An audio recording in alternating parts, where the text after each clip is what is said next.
I only invited her because Mum and Dad insisted. They're sad we're no longer friends. Don't they know that friends come and go as you grow up, and that it's better to keep the ones who don't tell lies?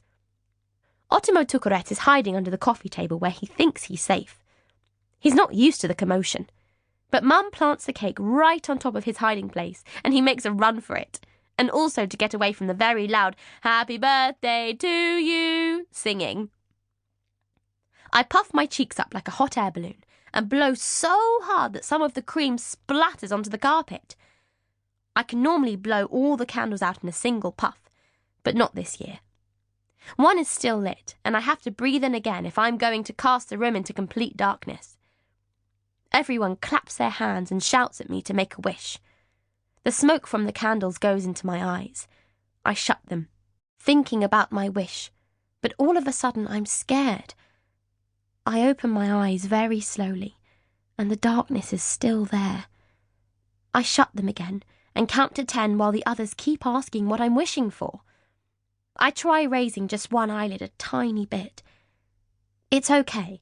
Someone has turned on the light and I can see nearly everyone now, and the cream cake and the rows of balloons Dad has strung from the ceiling right out to the corners of the room. They look like cherries on branches. It would have been awful to have ended up in the darkness, today of all days, on my 10th birthday.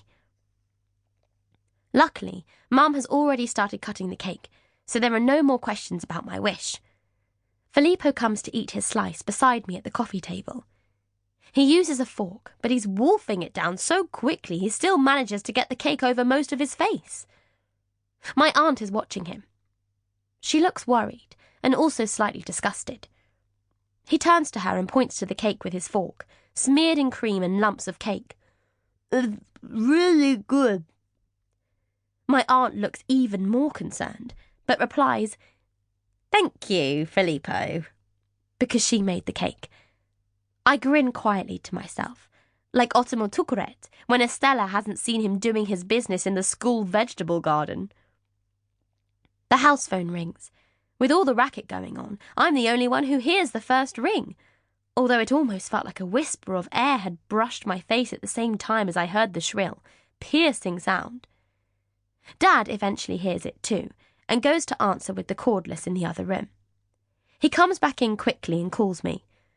"Someone wants to say happy birthday." I follow him into the kitchen and sit down at the table. Dad passes me the phone and leaves me with Mum, who's filling the dishwasher. "Hello?" "Happy 10th birthday, little princess. Who is the Queen of the Amazons? Don't you recognize me?" The voice seems so very, very tiny.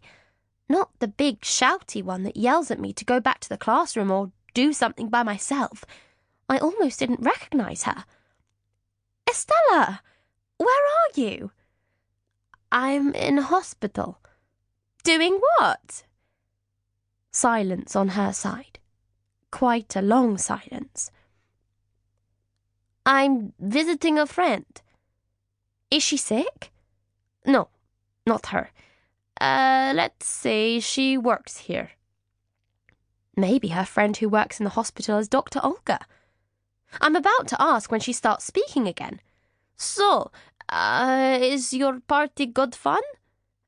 "Yes, but I'm sorry you're not here."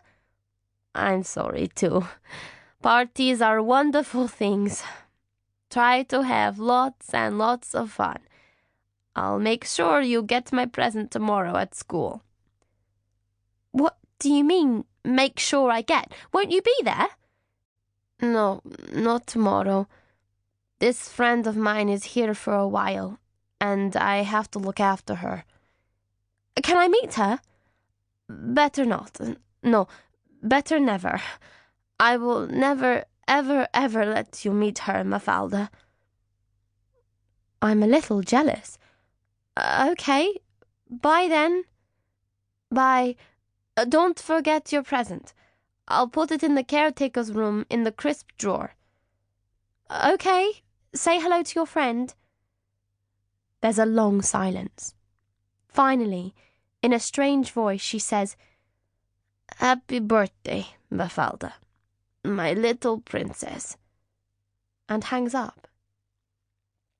My glasses are all steamed up. A thought occurs to me.